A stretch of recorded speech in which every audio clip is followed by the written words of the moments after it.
अपने लिए पढ़ ले, हमारे लिए थोड़ी पढ़ रहा है। जो पढ़े लिखेगा तो अपने लिए पढ़ेगा। तो जैसे बच्चों का मन पढ़ाई में नहीं लगता, पर माँ बाप क्या कहते हैं, पढ़ लो, नहीं लगता तो लगाओ।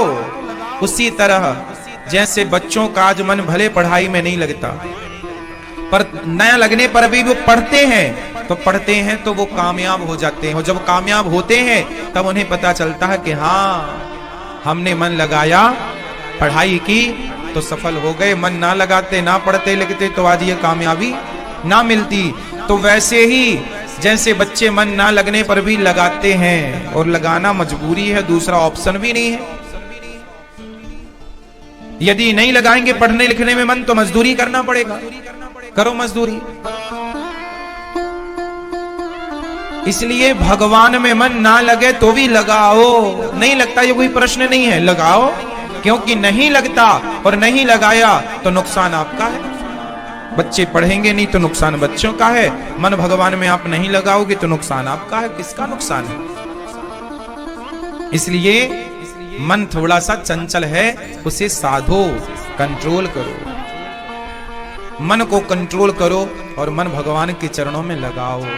जब मन भगवान में लग जाएगा तो सुख मिल जाएगा। सुख कब तक नहीं मिलेगा? जब तक मन भगवान में नहीं लगेगा। क्योंकि सुख कहां है? सुख कहां है? सुख बताओ कहां है? सच्ची बताओ, सुख कहां है? सुख कहां है? तब तो आप बहुत भजन करते होंगे। सुख कहां है? आप बताओ भैया, पीला कुर्ता पहने हैं आप, सुख कहां है? कुछ लोग पत्नी में सुख ढूंढ रहे हैं, कुछ पति में सुख ढूंढ रहे हैं, कुछ बच्चों में सुख ढूंढ रहे हैं, कुछ पैसों में सुख ढूंढ रहे हैं, कुछ बिजनेस में सुख ढूंढ रहे हैं।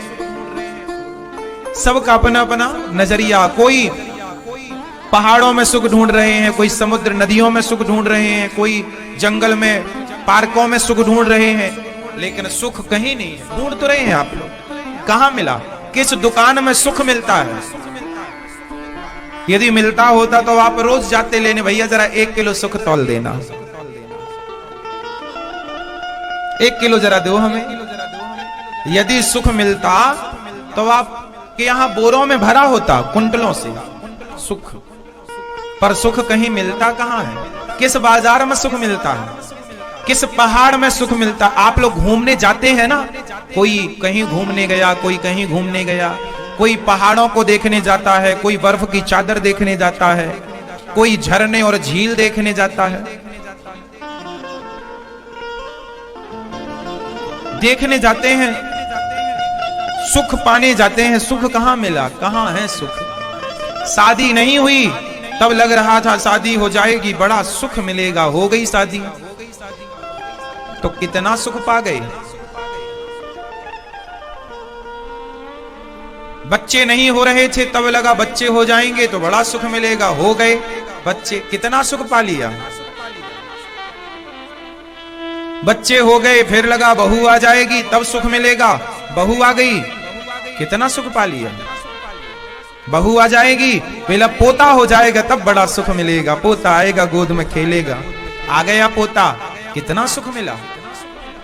बोले पोते का पढ़ लिख करके योग्य बन जाएगा तब सुख मिलेगा, लो भैया पढ़ लिख के वो डॉक्टर बन गया, सुख मिला। बोले अब इसकी दुल्हन आएगी, फिर पोते की जब बहू आएगी तो बुढ़ापे में डिस्को भांगड़ा करेंगे एक साथ, तब सुख मिलेगा। आ गई भैया, कहां सुख मिला। सुख की तलाश में जीवन पूरा हो गया।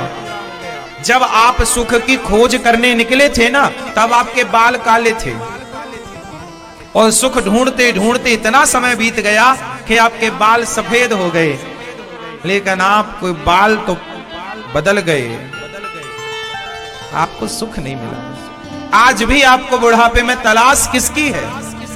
सुख की। सारी दुनिया चींटी से लेकर हाथी तक भाग रहे हैं, किसके लिए? सुख के लिए। चींटी को क्या चाहिए? सुख। हाथी को क्या चाहिए? सुख। क्या चाहिए? आपको क्या चाहिए? सुख। पर मिला क्या? सबको सुख ही तो चाहिए, पर प्रश्न ये है कि क्या सुख मिला? और मिला तो कहां मिला? और यदि मिला तब तो आप बहुत सुखी हो गए होंगे। हाँ, अखंड सुख मिल रहा होगा आपको। एक बात बताएं मेरी मां, ये जीवन एक धोखा है। ये जीवन एक क्या है? जोर से, धोखा है। कैसा धोखा है? जैसे प्याज और पत्ता गोभी। पत्ता गोभी की साग तो खाई होगी आपने सब्जी। पत्ता गोभी, उसे देखने से ऐसा लगता है कि इसके अंदर कुछ होगा, बड़ी वजनी होती है पत्ता गोभी, पर ऊपर से लेकर अंत तक छील कर देखो तो ऊपर भी पत्ता ही था और आखिरी में भी पत्ता ही है। प्याज में ऊपर छिलका था तो अंत तक भी जाकर देखो तो छिलका ही है, उसके सिवा कुछ है तो बताओ। उसी तरह आप भी अपने जीवन को झांक कर देखो तो जब आप जन्म लिए थे तो पहला काम क्या किया आप लोगों ने? आपने पैदा होती पहला काम क्या किया था? आप बताओ। पैदा होती आपने पहला काम क्या किया? क्या किया आपने? आपने पहला काम क्या किया हो पैदा होती? आप बताओ बेटा, क्या किया मैया? क्या किया था आपने जन्म लेते? रोए। आप क्या किए जन्म लेते ही? पहला काम आप रोए। आपने पहला काम किया रोने का। रोए, जी भर के रोए, जन्म लेते ही रोए। और जब जवानी में कोई काम बिगड़ा, काम नहीं बना, तो भी आप रोए। और बुढ़ापा आया तो भी आप रोए। और मृत्यु का जब समय आया तो भी आप रोए। सारी जिंदगी आपने केवल एक ही काम किया है, केवल आप रोए हैं। सारी जिंदगी आपकी गुजर गई किसमें? रोते। हर आदमी रो रहा है, आप किसी को भी देखो, हर आदमी इतना दुखी है कि वो अपना दुख बताते बताते रोने लग जाता है। अभी आपसे मैं पूछने लग जाऊं ना तो आप भी अपने दुख गिनाते गिनाते रो भरेंगे, रो पड़ेंगे। और इनमें हमारी माताएं बहुत आगे होती हैं। कोई दुख ना होए तो भी बता के रो पड़ेंगे। भगवान ने सब ठीक ठाक किया, फिर भी कुछ लोगों की आदत ही होती है जरा जरा बातों में रो ही देना, रोना। सच्चाई यही है कि सारी जिंदगी निकल गई रोते रोते। और हम तलाश करने निकले थे सुख की, सुख तो मिला नहीं। और जानते हो सुख क्यों नहीं मिला? क्योंकि जहां सुख मिलता है वहां मन लगता नहीं, और जहां मन लग रहा है वहां सुख है नहीं, है ना? मैया बेटा मोबाइल चला लो बाद में, पहले सुन लो, सुन लो, बताओ। जहां सुख है वहां मन नहीं लगता, और जहां मन लग रहा है वहां सुख नहीं।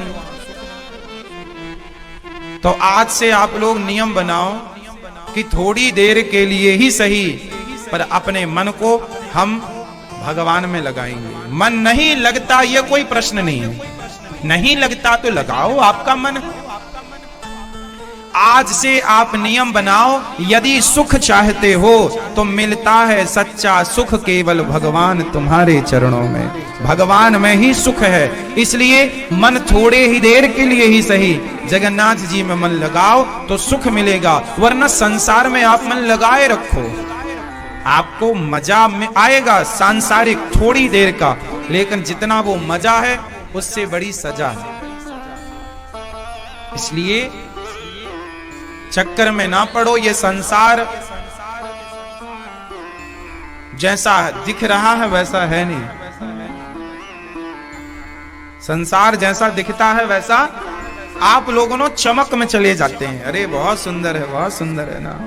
संसार हमें छल रहा है।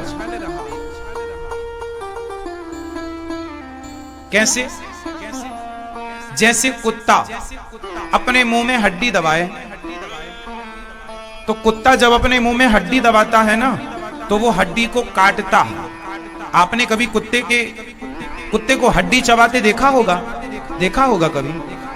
कभी कुत्ते को देखे ना, वो हड्डी चबाता है। कहीं उसको मिल जाए रास्ते में हड्डी वड्डी तो दबा लेता है मुंह में और उससे एक किनारे बैठ के चबाता रहता है। चबाते चबाते ना उसके मसूड़े छिल जाते हैं, फिर उसका जो खून है वो जाकर हड्डी में लगता है। कुत्ते का खून हड्डी में लगा, फिर कुत्ता उस खून को चाट लेता है, तो कुत्ते को लगता है कि हड्डी से खून निकल रहा है। कुत्ते को ये गलत फहमी होती है कि हड्डी से खून निकल रहा है और वो चाटता रहे। वो ये भूल जाता है कि ये खून मेरा ही है, मेरा ही खून हड्डी में लग रहा है। लेकिन अब कुत्ता को कौन समझाए? कुत्ता तो कुत्ता, उससे तो लग रहा हड्डी में मजा आ रहा है। ऐसे ही आप लोग कहते हो ना बड़ा मजा आ रहा है, ये जो मजा है ना आपका भी वैसे ही वाला मजा है जैसे कुत्ते को हड्डी चबाने में मजा है। वो मजा कहीं बाहर से थोड़ी आता है, वो मजा तो आपके भीतर ऑलरेडी था, आनंद तो आपके भीतर ऑलरेडी है। आपका मजा चला गया, आपका आनंद चला गया, जिसे आप कहते हैं मजा आ गया, आ नहीं गया, चला गया। खून हड्डी में लग गया निकल कर, उसी को आपने चाट लिया। ये संसार ऐसा है जैसे आप सड़क पर चलते हो ना गाड़ियों से, जब गर्मियों के टाइम, तो आपको एक भ्रांति होती है, आपको लगता है कि आगे पानी भरा है। आप में से कितने लोगों को यह भ्रांति हो चुकी है? सड़क पर जब आप गाड़ियों से चलते हैं, विशेषकर गर्मियों में यह भ्रांति ज्यादा होती है। जब गर्मियों में सड़क पर आप आगे देखते हैं ना तो ऐसा लगता है पानी भरा है। किस किस को यह भ्रांति हुई है? कभी ना कभी।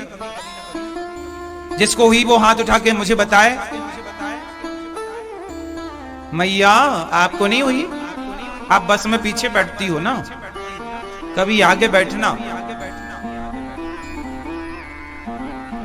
ये भ्रांति तब होती है जब आप गाड़ी पर आगे बैठे हो और सड़क पर आप देख रहे हो पानी पानी जैसा लगता है।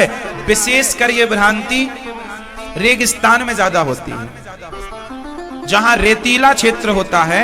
वहां पर जब सूर्य प्रकाश पड़ता है तो वहां पर ऐसा लगता है रेत में कि पानी भरा है। जब आप जाएंगे तो वहां कोई पानी जैसा दिख रहा था वैसा है नहीं, पानी जैसा दिख रहा था पानी है नहीं। उसी तरह ये संसार है, यहाँ आपको सुख दिखता तो है पर जाकर देखो सुख है नहीं। जाके देख लो, दिखता है सुख है, बड़ा सुख है, जाकर देखा पानी जैसा दिखा तो था पानी है नहीं। इसे कहते हैं भ्रांति। क्या कहते हैं? मृगमारीचिका भ्रांति है। ये है कुछ और दिखा कुछ। उसी तरह संसार है कुछ और दिखता कुछ और है। आपका परिवार है कुछ और दिखता कुछ और है। अच्छा ये बताओ, आपका परिवार कैसा है? कैसा है आपका परिवार? अच्छा है? आपको लगता है जैसा वैसा है नहीं। आपको लगता है ना ये परिवार मेरा है। आपका परिवार किसका है? मेरा परिवार। आपका परिवार है। आप अपना एक हाथ उठाओ। किसका हाथ है ये? बेटा आप अपना एक हाथ उठाओ। किसका हाथ है ये? मेरा। किसका हाथ है ये? मेरा। आप अपना हाथ उठाओ। किसका हाथ है ये? मेरा। देखो आप लोग कितने गलत फहमी में जी रहे हैं। अभी मैं क्लियर कर दूंगा ये सब, जरा देर नहीं लगेगी। आप क्या कहते हैं? ये हाथ मेरा है। आप क्या कह रहे हैं? ये परिवार मेरा है। यही तो भ्रांति है कि पानी जैसा दिख रहा है पानी है नहीं, मेरे जैसा दिख रहा है मेरा है नहीं। अब जरा एक बात विचार करके बताओ, यदि ये हाथ आपका है तो क्या ये हाथ सदा आपका साथ देगा? बोलो। यदि ये हाथ आपका है तो क्या ये हाथ आप लेकर जाओगे? हाँ या ना? लेकर जाओगे? हाँ लेकर जाओगे। कहां लेकर जाओगे? जब आप जाएंगे तो आपका ये हाथ, ये पांव, ये शरीर यहीं रहेगा, यहीं। यहां के लोग आपके शरीर को जला करके राख बना देंगे। अर्थ तो ये है कि आपका ये हाथ आपका नहीं है। यदि ये शरीर आपका है तो आपकी आंखों में कम दिखने लगा, आपने रोका क्यों नहीं? यदि ये कान आपके हैं तो बहरे पड़ गए, बुढ़ापे में रोका क्यों नहीं? यदि ये पांव आपके हैं तो बुढ़ापे में लंगड़े हो गए, रोका क्यों नहीं? इसका मतलब ये जो शरीर है आपके पास, ये भी आपका नहीं है। हाँ या ना? है क्या? कुछ लोगों को आपने देखा होगा पैरालाइसिस हो जाता है, लकवा मार देता है। शरीर तो है, हाथ तो है, पर काम नहीं कर रहा है।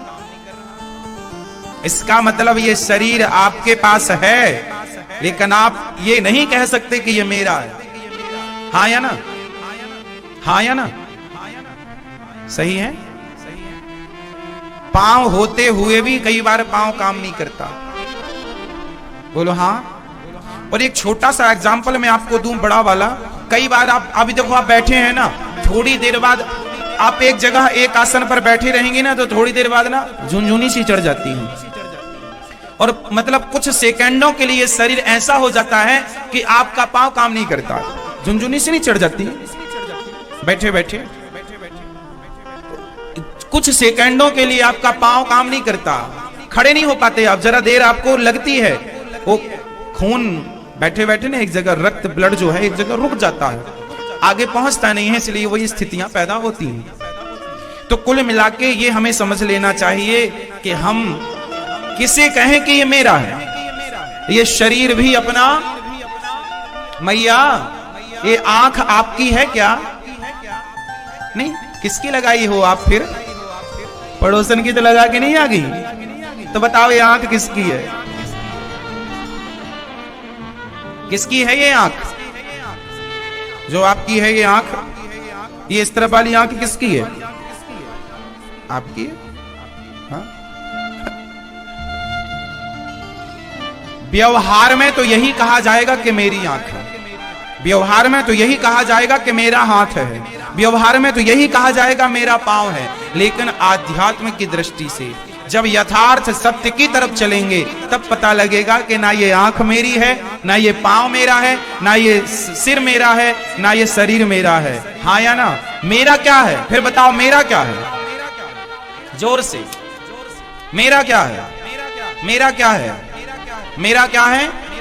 मेरा क्या है? मैया, मेरा क्या है? आपका क्या है? आपका क्या है? आंख आपकी है, देने वाले विधाता।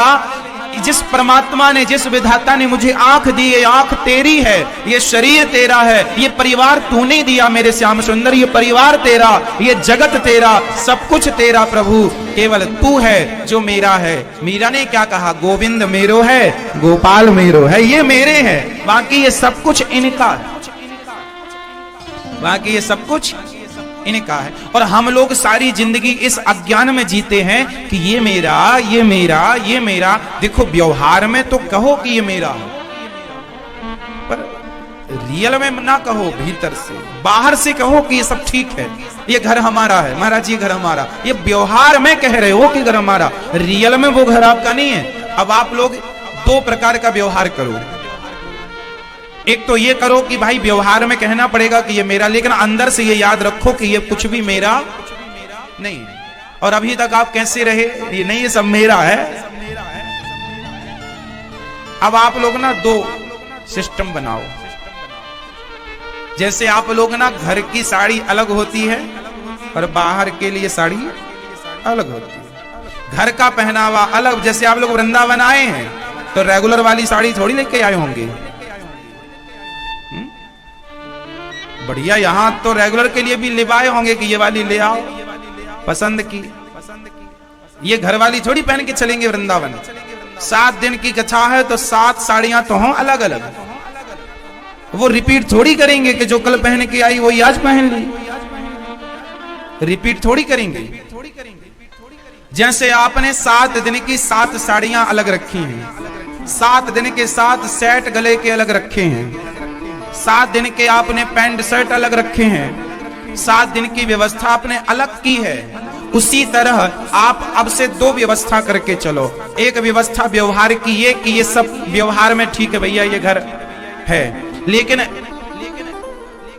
एक आध्यात्म व्यवस्था ये है कि ये कुछ भी मेरा नहीं है, और कभी ये ना कहो कि ये कुछ मेरा है। हमेशा ये भाव बना के चलो।